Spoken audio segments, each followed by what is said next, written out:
우리가 이제 요한계시록 8장과 9장은 7나팔의 재앙이 나타나요. 원래 지난주에 첫 번째 4가지 나팔 재앙을 함께 살펴봤습니다. 그 전에 있던 재앙은 모두 다가 우리가 살고 있는 어떤 자연 환경에 대해 내려지는 재앙을 통해서 우리에게 그런 재앙들을 통해서 어떠한 경고를 주고 계시는가에 대해서 함께 말씀을 함께 나눴습니다. 그 재앙들은 그 영향력이 한 3분의 1 정도 된다라고 말씀드렸어요. 그것은 하나님의 최종적인 심판이 아니라 그것을 연기함으로 말미암아 하나님께서 구원하시고자 하는 백성들의 수가 차기까지 인내하고 계시는 그 하나님의 사랑을 또 나타내는 부분이었습니다. 자, 오늘은 5번째 나팔 재앙이 꽤 길게 말씀해 주고 있어요. 전체적인 내용을 이제 먼저 대략하게 정리를 해보면 이렇습니다. 재앙의 구체적인 수단이 나타나요. 주체자와 수단이 나타나요. 사탄이 재앙을 일으키는 주범이 됩니다. 그가 무정행의 열쇠를 가지고 무정행을 열 때에 황충이 나타나죠. 정글의 권세를 가지고 있는 황충이 나타나서 이 황충이 자연계를 해하는 것이 아니라 하나님의 백성이 아닌 악인들을 해합니다. 굉장히 끔찍할 것은 그 재앙이 사람을 죽이지는 못하고 괴롭기만 해요. 이 고통이 얼마나 너무나 큰지 사람들은 차라리 죽여달라고 외치긴 하는데 죽지는 못합니다. 이게 얼마나 끔찍해요. 그래서 그리고 또 이어서 이 재앙을 내리는 수단인 황충의 모습이 상징적으로 굉장히 다양하게 묘사되어 있고, 마지막으로는 이 5번째 재앙을 뒤에서 움직이는 배후에는 사탄이 있다라는 것을 말씀해 주고 있습니다. 자세히 한번 살펴보도록 하겠습니다. 먼저는 하늘에서 떨어진 벌 1절을 한번 읽어보도록 하죠. 1절 시작. 5째 천사가 나팔을 불매 내가 보니 하늘에서 땅에 떨어진 별 하나가 있는데 그가 무저갱의 열쇠를 받았더라. 아멘. 이렇게 말씀하고 있습니다. 그러니까 하늘에서 떨어진 별 하나가 무저갱의 열쇠를 받았어요. 떨어진 별은 뭘까요? 뭔가를 받았다고 하니까 비인격적인 것이 아니라 인격적인 것이죠. 그러니까 이건 사탄을 얘기합니다. 1절은 10절하고 연결되는 거예요. 앞하고 뒤가 이렇게 앞과 뒤가 이렇게 맞물려서 연결되어서 쓰여지고 있는 문학적인 기법이에요. 그래서 떨어진 별 하나는 사탄막입니다. 성경을 보면 천사를 하늘에서 내려온다고 하지 떨어뜨린다라는 말을 사용은 하지 않으세요. 특별히 이 내용의 묘사 방법은 이사야 14장에 강력한 군주였던 바벨론 왕의 심판을 묘사하는 내용을 그대로 얘기를 하고 있어요. 그래서 저 하늘의 계명성이 하늘에 떨어진다 이렇게 말씀을 하고 있거든요. 그러니까 그때 당시에 가장 강력했던 권세를 가졌던 자가 마치 별이 떨어지는 것처럼 그 권세가 곤두박질 친다라는 의미를 가지고 있습니다. 이런 동일한 말씀을 예수님께서도 말씀하세요. 누가복음 10장 18절에 보면 이렇게 말씀하세요. 사탄이 하늘로부터 번개같이 떨어진 것을 내가 보았노라. 이렇게 말씀하고 있거든요. 그러니까 하늘에서 뭔가 떨어진다라는 것은 사탄의 권세가 떨어진다는 것을 주님께서는 말씀하고 있어요. 같은 요한계시록 12장에서도 사탄이 하늘로부터 내어 쫓겨옴을 받았다. 이런 내용이 있거든요. 그래서 이 말씀은 사탄이 하늘로부터 별처럼 땅에 떨어지는 것을 말씀하고 있습니다. 그러니까 예수님의 구속 사역을 통해서 사탄이 심판을 받고 하늘에서 내어 쫓기는 것으로 이해하는 것이 가장 성경적이죠. 그러니까 이 별이 떨어진 것은 지금 시점에서 떨어지는 게 아니에요. 이 시점이 아니라 이미 오래전에 쫓김을 받았어요. 오래전에 쫓김을 받아가지고 이 사탄이 하나님께 권세를 받아서 쉽게 얘기하면 이 땅에 재앙을 일으키는 겁니다. 그러니까 이 땅이 무정행의 열쇠를 받았어요. 그렇죠? 받았다는 것은 누가 주신 분이 계시다는 것을 의미하잖아요. 무슨 얘기냐면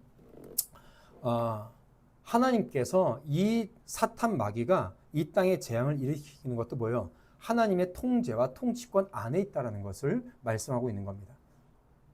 욥기서를 보면 사탄이 욥을 이렇게 이렇게 막 꼬드기죠. 그래서 참소를 해서 하나님께 막 참소를 합니다. 그때 하나님이 사탄에게 허락을 해서 사탄이 욥에게 재앙을 내리잖아요. 그건 뭐냐면 이 모든 작정하심이 통치하심이 사탄 마귀의 그 악한 행위도 하나님의 통치권 안에 있다는 것을 의미하고 있는 거예요. 그러니까 함부로 못한다는 것이죠. 특별히 무저갱의 열쇠를 받았대요. 이 무저갱은 뭐냐면 어떤 물리적인 공간이 아니에요. 사탄 마귀가 있었던 곳, 또 앞으로 갇힐 곳, 영원히 갇힐 곳, 불신자들이 떨어지는 곳, 이게 의미합니다. 그래서 보통 우리가 지옥이라고 보통 많이 얘기를 하는데 우리가 어떤 특별한 물리적인 장소를 생각하면 안 돼요. 이게 성경이 우리나라에서 특별히 성경이 번역될 때 어느 나라나 성경이 번역될 때 그 나라의 어떤 문화가 들어가긴 하거든요.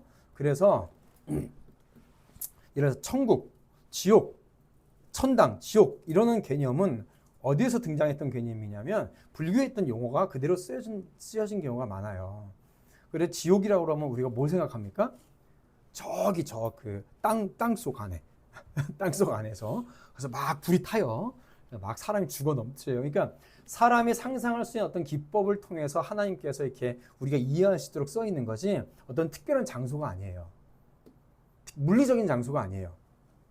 어떤 장소이긴 하겠죠. 근데 우리가 좀 21세기를 살아가는 우리답게 다양하게 좀 상상을 좀 폈으면 좋겠어요. 이게 땅속 이것만 생각하지 마시고 21세기 좀 상상한다면 좀 우주적으로 상상을 해보자고요.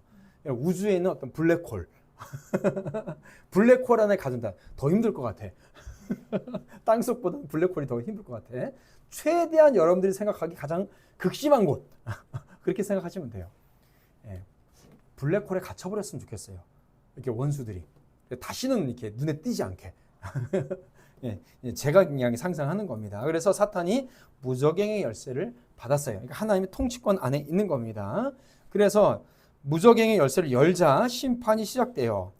이 심판 역시도 하나님의 통제 아래 시행되고 그 심판의 대상은 어디예요? 세상인 거예요. 불신자들. 그래서 사탄에 의해서 무저갱의 입구가 개봉되자 깊은 곳에서부터 엄청나게 뜨거운 연기가 솟구쳐 올라와서 해와 공기를 시커멓게 가립니다. 그래서 온 세상을 캄캄하게 만들어요. 마치 소돔과 고모라의 재앙을 당해서 심판받는 것처럼 또는 어때요? 출애굽기에 흑암의 권세가 이렇게 일어나는 것처럼 그렇게 연기가 지옥불에서 올라옵니다. 그런데 이 연기는 진짜 연기가 아니에요. 불에 탄 연기가 아니라 심판의 강력한 영향력을 나타내는 거예요. 하나님께서 자신이 정하신 목적을 이루기 위해서 지옥의 권세와 사탄의 권세가 이 땅에서 기승을 부리고 또 영향력을 행사하도록 허락하신다는 내용을 말씀하고 있는 겁니다. 이 연기는. 그래서 뒤에 이어지는 본문들을 통해서 이것을 우리가 확인할 수가 있어요. 중요한 것은 뭐냐면 그런 지옥의 권세를 통해서 하나님께 심판받는 대상은 어디예요? 불신자들, 불신 세상이 심판받는다는 겁니다. 그것이 하나님의 목적이에요. 그래서 지옥에서 연기가 올라와서 해와 공기를 가리는 장면도 정말로 땅속에서 무슨 연기가 올라오는 형상으로 이해해서는 안 돼요. 항상 우리는 상징적인 의미를 있다는 것을 알아야 됩니다. 진짜 연기가 올라온다는 것은 다행히 오히려 연기가 올라오면 다행입니다. 왜냐하면 물리적인 것은 우리가 어떻게 막을 수가 있어요. 쉽게 막아요. 불이 나더라도 소화기로 끄면 끝이잖아요. 옛날에 일본이 화산이 자주 폭발하고 지진이 일어났잖아요. 일본을 보면 이 재앙이 화산이나 지진에 대비하는 게 굉장히 잘 돼 있어요. 그래서 실제로 1970 몇 년도에 일본의 한 화산이 폭발했어요. 그런데 그 화산을 일본이 막았어요. 어떻게 했냐면 그 지역에 있는 모든 소방차 그리고 모든 시스템을 다 동원해서 화산이 폭발하면 그 연기가 자욱하해지고 특별히 이 용암이 막 끌어내려오잖아요. 그래서 1단계, 2단계, 3단계 해가지고 그것을 막아서 화산 용암이 더 이상 오지 못하도록 굳혀버렸던 그런 실제적인 사건이 실제로 있었습니다. 오히려 그런 식으로 터져 나오면 물리적인 것은 인간이 막을 수 있어요. 쉽게 막아요. 그런데 문제는 뭐냐면 물리적으로 대처할 수 없는 상황이 일어나는 거예요. 뭐예요? 물리적인 것이 아니면 뭡니까? 영적인 것. 영적인 것은 뭐예요? 가치관, 풍조. 이 세상의 어떤 그런 가치관들을 얘기를 하는 겁니다. 그래서 천지간의 검은 연기로 가득하다는 의미는 뭐냐면 바른 방향을 찾지 못하는 영적인 어두움을 얘기를 해요. 그 속에서 길을 잃고 헤맬 수밖에 없게 되는 겁니다. 결국 인생이 큰 낭떠러지에 떨어져 버리는 거죠. 마치 여러분 그런 거죠. 안개가 자욱한 고속도로를 지나가면 어때요? 매중 추돌 사고가 일어나잖아요. 그런 거하고 똑같습니다. 제가 20대 때 비가 하루는 이제 제가 고양시가 그때 집이었는데 거기서 자고 있었는데 밤에 비가 얼마나 많이 내리는지 진짜 무슨 홍수가 나듯이 내렸어요. 아침에 일어나서 보니까 산책을 하려고 일어나서 보니까 정말 저희 집이 언덕 위에 있었다는 것이 정말로 다행이었어요. 쭉 산책을 하려고 내려갔는데 아무 생각 없이 내려갔죠. 이게 지금 난리가 난 거예요. 비가 얼마나 많이 왔는지 밑에 쪽은 물이 1층까지 솟아올라다가 빠진 거예요. 하룻밤새. 그래서 이게 뭔가 하고 들어서 뉴스를 틀어봤더니 그날 하룻밤에 600mm가 내린 겁니다. 600mm가. 그래가지고 그 고양시 지금 원당 전철역 앞에 가면 큰 지하도가 있거든요. 그 지하도에 순식간에 물이 차가지고 그거를 차들이 못 봐가지고 그냥 지하도 안에 차가 들어간 거예요. 그래서 그때 열 몇 대인가 차가 침수가 된 거예요. 그러니까 앞이 아예 안 보이니까 계속 가서 꼬라박은 거예요. 차가. 그래서 한 명인가 두 명인가 죽었어요. 물에 잠겨가지고. 그러니까 물에 잠겨 죽은 거죠. 이건 물리적인 거죠. 그런데 실제로 영적으로 그렇게 흑암 속에 있다는 거예요. 앞이 안 보이도록 그 말씀을 하고 있는 겁니다. 얼마나 무서운 일이에요. 뭐예요? 영적으로 사람들이 무엇이 옳고 무엇이 잘못됐는지 정확한 가치 판단을 하지 못하게 된다는 거예요. 여러분 이 시대가 그렇지 않아요? 명확한 기준이 사라진 시대의 사람들. 인생의 방향감각을 잃고 방황하고 있는 겁니다. 무언가 잘못됐는데 왜 잘못됐는지 몰라요. 무엇이 잘못됐는지 몰라요. 왜요? 기준이 명확하지가 않으니까. 선과 악의 기준이 없어요. 진리와 거짓의 절대적인 기준이 사라져버렸습니다. 결국 생명의 길을 찾지 못하고 심판의 낭떠러지로 떨어져 버리고 말게 되는 거죠. 그 말씀을 하고 있는 거예요. 여러분 지금 이 시대에 바로 그 형상 아니에요? 지금 이 시대가 우리가 살고 있는 모습이 바로 이런 흑암의 권세 속에서 연기가 자욱해서 앞을 보지 못한 시대예요. 여러분 다음 달 9월 9일에 뭐가 일어나냐면 세계 에큐메니칼 종교 통합 평화 대회가 일어납니다. 그것도 서울 한복판에서 모든 종교가 통합하는 거예요. 그러면서 평화 대회를 일으켜요. 천주교, 기독교, 불교, 이슬람교, 무속신앙 할 거 없어요. 다 모여요. 모든 종교는 평화로 하나가 된다. 그게 세계 평화 통일, 종교 통합 평화 대회예요. 뭐예요? 뭐가 진리인지 몰라요. 근데 예레미야서에 말씀하세요. 평화로다 하나 그들에게는 평화가 없다라고 주님께서 분명히 말씀하세요. 입으로 평화를 외치는 사람들에게는 평화가 없어요. 근데 저는 이게 왜 9월 9일인지도 애매해요. 왜냐하면 여러분 그거 아십니까? 물론 이건 제 내피셜이에요. 제 생각이지만은 9월 9일이 무슨 날이냐면 북괴 정권이 일어난 날이에요. 우리나라가 정부가 수립된 날은 건국한 날은 8월 15일이죠. 그런데 북괴 정권이 공식적으로 수립한 날은 9월 9일이에요. 이건 제 내피셜입니다만 왜 9월 9일일까? 그런 생각도 들고 그것뿐만 아닙니다. 그러니까 종교 통합이라는 것 자체가 진리를 거스르는 거죠. 또 이 나라의 한국 정치나 교육을 보세요. 정치는 둘째치고 교육을 보세요. 옛날에는요. 야, 너 빨리 도서관 가서 공부해 그랬어요. 방학 때 되면. 독서실 가서 공부해. 근데 지금 믿음의 부모님들은 도서관에 가게 하는 것도 무서워요. 왜? 도서관에 볼 책이 다 이상해.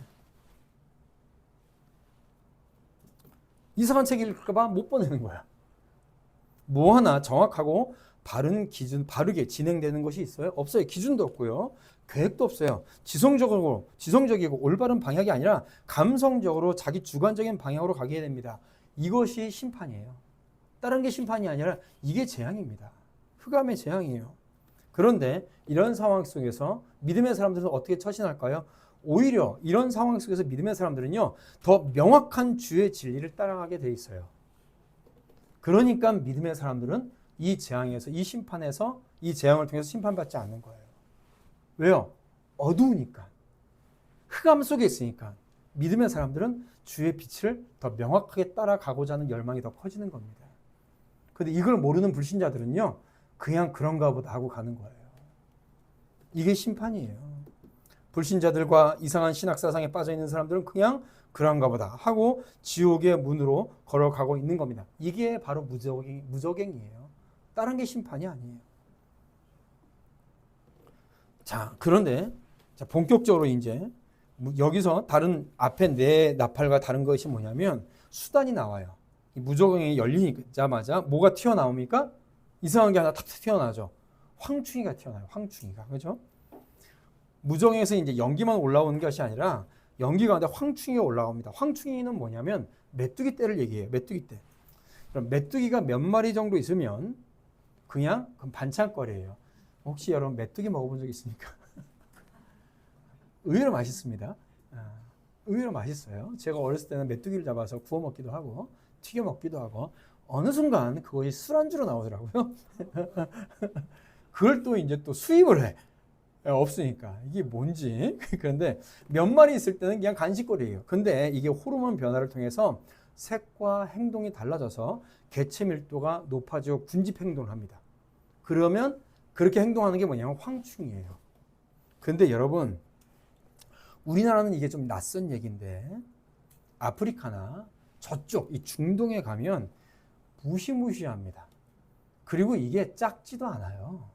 보통 메뚜기 요만하잖아요. 커봐야. 여러분 집에 가서 황충이 검색을 해보세요. 얼마나면 이만합니다. 이만해요. 이만해요. 어른 주먹의 높이나 더 높아요. 이게 여기 이렇게 쌓여 있어요. 이렇게 이만한 게 있어요. 이만한 게. 그냥 새야 새. 저는 그거 보고 깜짝 놀랐어요. 이거는 메뚜기가 아닌데 누런 게. 제가 이거 참 우리나라 공무원들 답답한 게 뭐냐면 저희 장인어른이 경북 의성에 사세요. 의성에 사는데 그 의성에서 자기 지역은 쉽게 얘기하면 좋은 곳이라고 메뚜기 형상을 만들어 놨어. 메뚜기 형상을 공무원 곳곳에 만들어 놨는데 너무 무서워요. 이거를 메뚜기를 캐릭터화해서 그런 거 있잖아요. 개미와 개미와 배짱이 하면 그런 걸로 캐릭터를 만들면 얼마나 귀여워. 그런데 그게 아니라 정말로 나무 작대기로 메뚜기 형상을 이만하게 크게 만들어놨어요.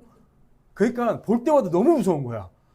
저걸 왜 저렇게 만들어놨어? 이런 생각이 드는데 진짜 그만한 메뚜기들이, 이 팔뚝만한 메뚜기들이 셀 수 없이 있다고 해보세요. 제가 찾아봤는데 역사적인 기록이 어떻게 돼 있냐면 가장 심했을 때가 메뚜기 떼가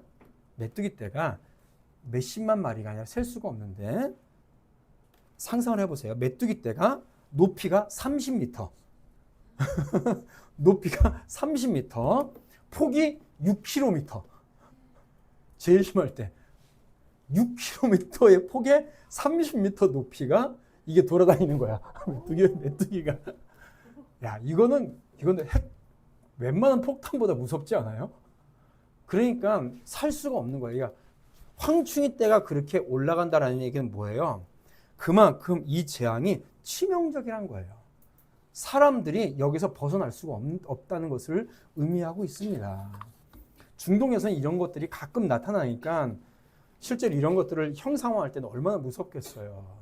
상상만 해도 끔찍하죠. 이제 이런 생각하면 이제 메뚜기 못 먹는다. 여기서 중요한 것은 뭐냐면 이 황충이 떼가 해롭게 하는 대상이 있고 해롭게 하지 않게 하는 대상이 있어요. 그렇죠? 해롭게 하는 대상이 뭡니까? 4절. 우리 4절 읽어볼까요? 4절 시작. 그들에게 이르시되 땅의 풀이나 푸른 것이나 각종 수목은 해하지 말고 오직 이마에 하나님의 인침을 받지 아니한 사람들만 해하라 하시더라. 아멘. 자, 원래 이 메뚜기 황충이 때는 곡식, 나무 이런 것만 먹습니다. 그런데 그런 것들은 해하지 못하게 하고 누구만 해요? 하나님의 인치질 못한 사람에게만 해야 해요. 이거 뭐냐면 이게 물리적인 재앙이 아니라 영적인 재앙이라는 것을 우리가 알 수가 있는 거예요. 상징적인 것이죠. 그러니까 이마에 하나님의 인치심을 받지 않은 자, 불신자입니다. 계시록 7장에도 이미 우리가 본 대로 불신자를 얘기를 하고 있어요. 예수 그리스도를 주와 구주로 믿는 자들의 영혼에는 하나님의 소유라고 하나님께서 인장을 그 이마에 찍어 놓으셨어요. 그러나 하나님의 인치심을 받지 못한 사람, 여러분 인친다는 건 뭐예요? 소유권이거든요. 소유권. 옛날에 여러분 영화나 드라마에 옛날 서부 영화에 보면 오케이 목장의 결투 이런 영화 있어요. 그러면 그 소에다가 인두로 직 찢어요. 우리 학생들은 모르지? 목사님이 한 50년 전 얘기를 하는 거야. 그래서 그거 생각하면 되겠다. 돼지 사면 돼지에 도장 찍혀 있죠. 그게 인치는 거예요. 어느 곳에 있는 돼지. 우리 집 돼지. 김용원 집 돼지 꽝. 아니면 뭐 박민영 집 됐는데 돼지 이렇게 딱 찍혀 있어요. 그게 인치는 거예요. 누구 소유를 나타내는 겁니다. 근데 하나님께 인침받은 자, 우리는 하나님의 소유예요. 우리 영혼에 하나님의 인치심이 있습니다. 할렐루야. 근데 이 인침을 받지 못한 자들에게 하나님께 이 황충이 때에 재앙이 일어나요. 불신자에게. 그래서 물론 이런 어떤 하나님께서는 자기 백성들을 정금같이 연단하기 위해서 환난 중에 처하게도 하십니다. 그러나 결코 그 환난에 믿는 자들이 굴복해서 하나님께 심판받는 일은 없어요. 오히려 더 단단해지죠. 베드로전서 4장 12절 13절 말씀해 보면 이렇게 말씀하십니다. 사랑하는 자들아 너희를 연단하려고 오는 불시험을 이상한 일 당하는 것 같이 이상히 여기지 말고 오히려 너희가 그리스도의 고난에 참여하는 것으로 즐거워하라. 이는 그의 영광을 나타내실 때에 너희로 즐거워하고 기뻐하게 하려 함이라 라고 주님께서 말씀하고 계세요. 지난주에도 말씀드렸듯이 그런 어떤 환난으로 인해서 우리가 어느 정도 영향은 받아요. 돌이 튄단 말이죠. 우리 돌이 튀어요. 때로는 아프고 다치고 피도 납니다. 상처도 나요. 그러나 그것으로 인하여서 우리의 믿음이 떨어지거나 굴복되는 것이 아니라 아까 전에 말씀드렸처럼 짙은 연기 속에 밝은 빛을 찾는 것처럼 믿음의 사람들은 그 빛 가운데 더욱더 단단해진다는 거죠. 그러나 불신자들은 오히려 거기에 굴복해버리는 거죠. 그러므로 우리 모든 성도는 비록 육신적인 환난에 처할지라도 두려워할 것이 아니라 오히려 영생의 소망 중에서 끝까지 믿음으로 인내해야 될 줄로 믿습니다. 자, 계속 보면 이제 황충이 받는 권세는 전갈의 권세를 갖고 있다고 그래요. 더 무서운 거죠. 황충도 무서운데 메뚜기 떼도 무서운데 30m에 6kg 되는 이 메뚜기도 무서운데 얘들이 전갈의 권세도 가지고 있어요. 그만큼 치명적이라는 거예요. 그만큼 괴롭다는 거예요. 너무 고통스러워서 그런데 죽고 싶은데도 죽는 것마저 마음대로 못할 것이다 라고 6절에 말씀하고 계세요. 정갈하게 쏘이듯이 고통을 당하고 있으면서도 죽지 못해 살아가는 인생들, 이것이 바로 마귀에게 속한 자들의 영적인 인생의 실체입니다. 그걸 말씀해 주고 있는 거예요. 사탄 마귀는 자기의 추종자들에게 행복과 번영을 약속해요. 그러나 실상은 그들의 인생은 고통 속에서 살아가게 만들고 죽고 싶어도 죽지 못하는 생지옥을 느끼면서 살도록 만들어버립니다. 이것이 이 세상을 심판하신 하나님 방식 중에 하나예요. 영혼을 공격하고 고통당하게 만들어요. 어떻게 영적으로 도덕적으로 해롭게 하고 그의 인생이 초토화가 됩니다. 초토화돼요. 사람에게 주어져 있는 어떤 인간다움이 사라져요. 생명력이 없어져요. 바른 가치관으로 살아갈 생각을 못하게 됩니다. 그래서 여러분 보면 그런 얘기 있죠. 이 세상에서 제일 무서운 것은 사람이더라. 그런 말이 있어요. 인면수심이란 말이 있어요. 뭐예요? 얼굴은 사람인데 그 속마음은 짐승인 거예요. 그런 일들이 이 땅의 주위에 보면 온 세상에서 이런 우리 주위에도 보면 이런 파괴적인 황충이 때가 마치 활동하는 것처럼 그런 모습들이 많이 있습니다. 보면 여러분 어떤 뉴스들이 있냐면 이 집에서 20개월 된 어린아이가 영양실조로 죽어요. 바로 어저께인가 나온 뉴스예요. 근데 돈이 없어서가 아니에요. 이 아이의 엄마는요. 매월 300만 원씩 나라에서 복지지원금을 받습니다. 300만 원. 와, 밖에 나가서 열심히 한 달 동안 일해도 200만 원 벌기 힘든데 가만히 앉아서 300만 원을 받아요. 근데 애를 영양실조로 죽였어요. 쓰레기방에서 7남매를 키우는 부모가 아이를 죽였습니다. 7남매를 키워요. 뭐예요? 이 부모도 한 달에 몇백만 원씩 그냥 복지기금으로 돈을 받아요. 정권은 돈을 풉니다. 악한 정권은. 왜 그래요? 표를 얻기 위해서. 근데 왜 그럴까? 관리 감독 안 해요. 절대로 안 합니다. 왜요? 관리 감독하면 표가 떨어지니까. 이게 뭐예요? 이게 인면수심이죠. 바른 것이 아니잖아요.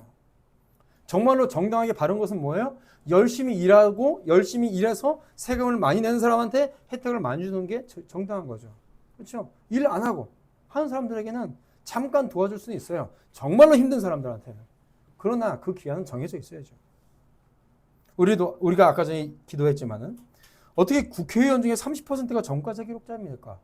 이게 말이 돼요? 그것을 또 뽑아줘요. 니네 편 우리 편. 여러분 이건 민주당만의 얘기가 아닙니다. 국힘의힘도 똑같아요. 국힘의힘이나 민주당이나 제가 찾아봤어요. 30% 똑같아요. 몇 명 더 많고 적지. 도끼 객긴.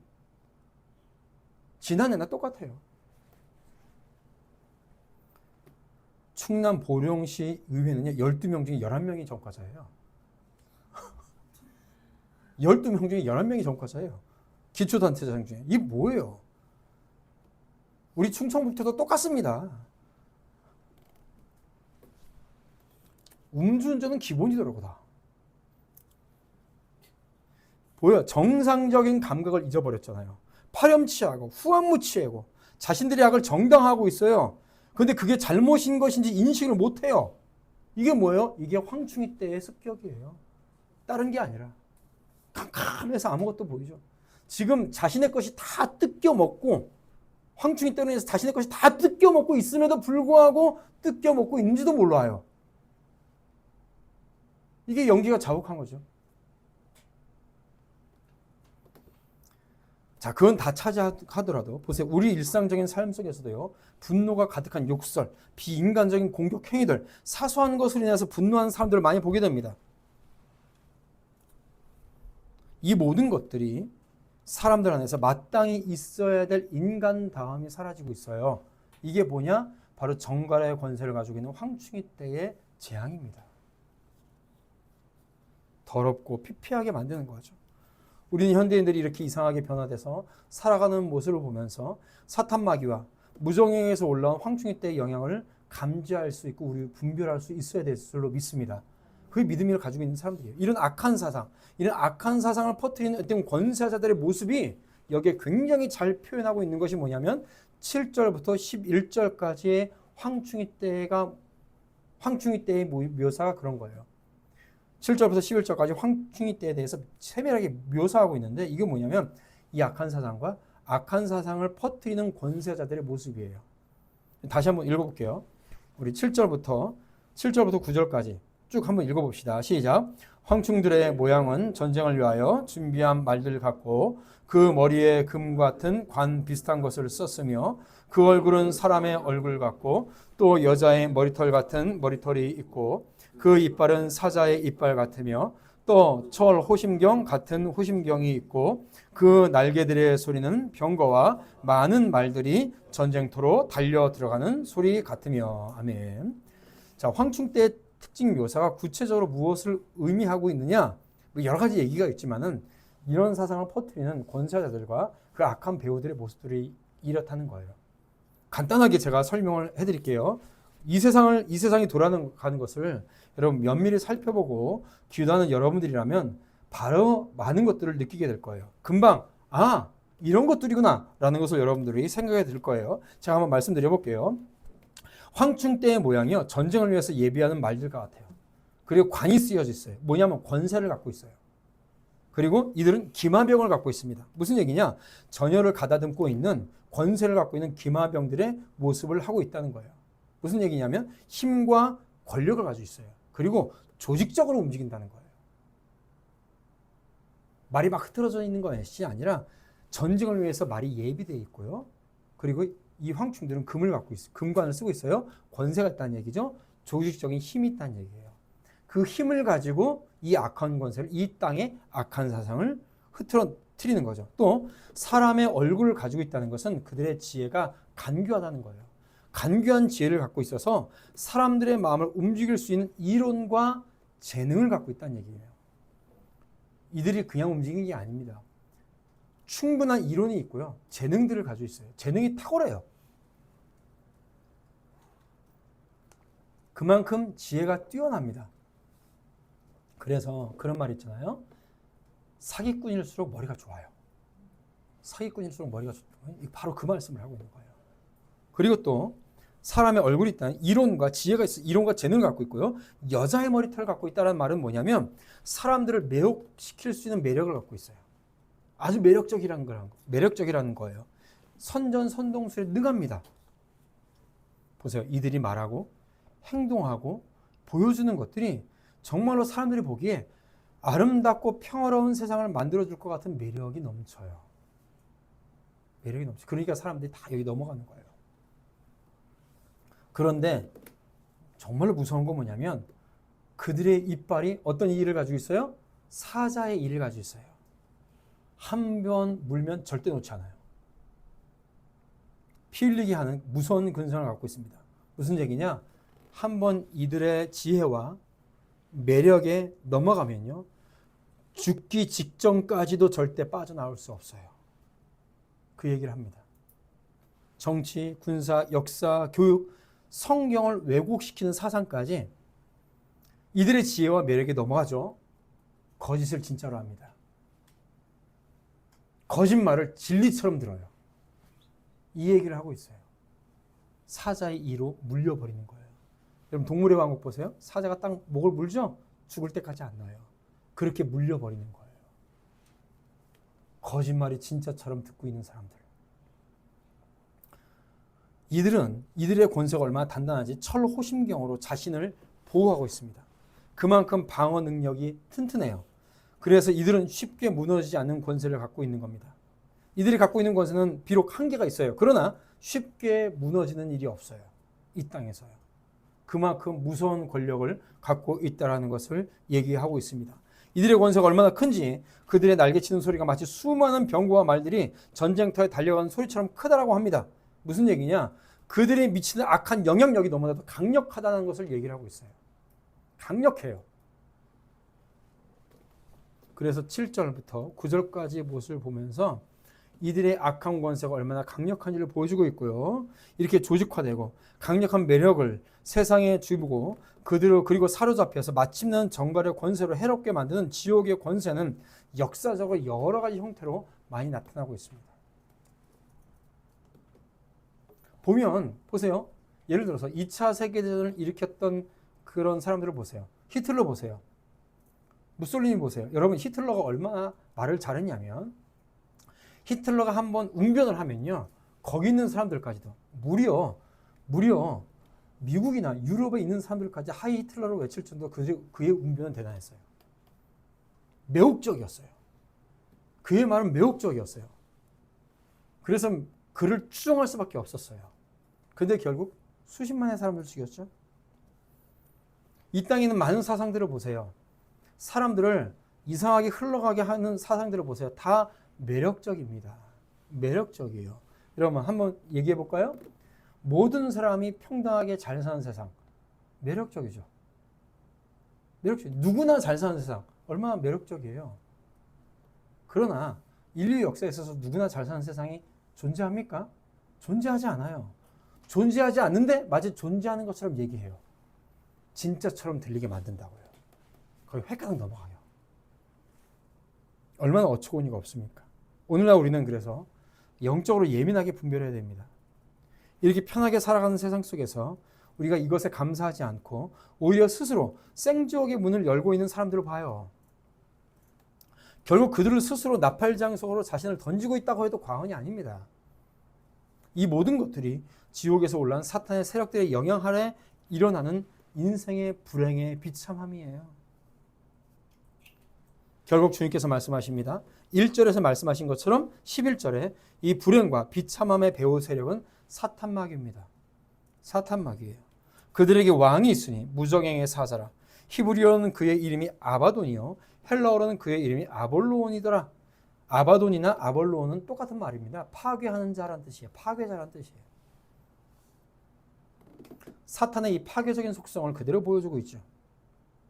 이 파괴적인 속성은 심지어 자신을 따르는 자들에게조차 악을 행하는 것으로 그대로 드러나게 합니다. 사랑하는 성도 여러분, 오늘 우리가 5번째 나팔재앙에 대해서 살펴보았어요. 이 땅의 물리적인 재앙들은요, 오히려 우리에게 일어나는 것은 다행입니다. 왜요? 그것은 대처할 수 있어요. 그러나 정말로 심각한 재앙, 대처하기 힘든 재앙은요, 사상입니다. 이념이에요. 가치관이에요. 영적인 것입니다. 그래서 영적 전쟁, 제가 분이엘 대학 때도 영적 전쟁에 대해서, 가치관 전쟁에 대해서 우리가 많은 시간 동안 공부하지만요. 가장 무서운 것은 뭐냐면 영적인 전쟁이에요. 무슨 얘기냐? 가치관 전쟁이에요.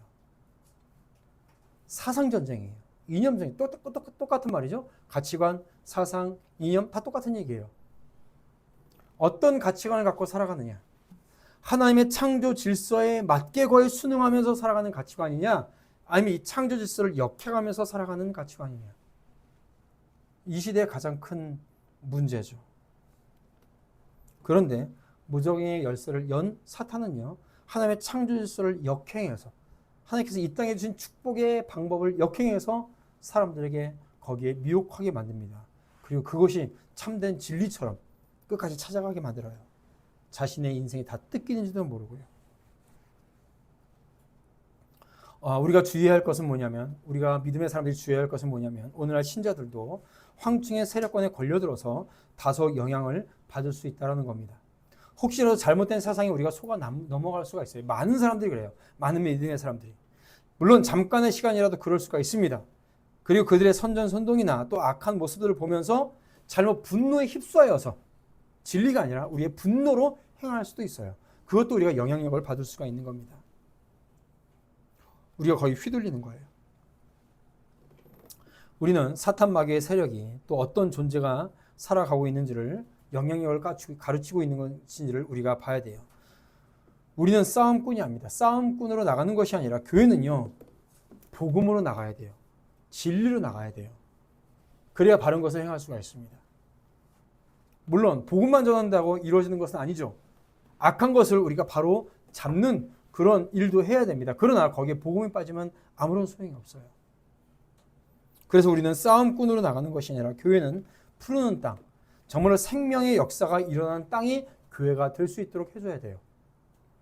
그래서 밖에서 그런 황충의 때를 통해서 재앙이 일어났던 사람이 우리가 복음을, 진리를 수호하고 가르침으로 말미암아, 선포함으로 말미암아 그들의 눈을 돌이켜서 교회에 올 때에 생수를 공급해주고 천국을 맛보게 해주는 장소가 교회가 되어야 될 줄로 믿습니다.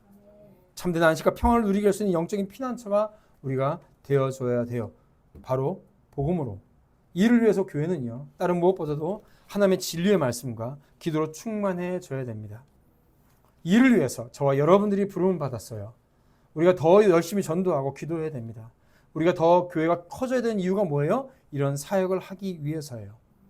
그래서 여러분들 이 모든 일에 함께 동역하는 우리 성도들 되시기를 주님의 이름으로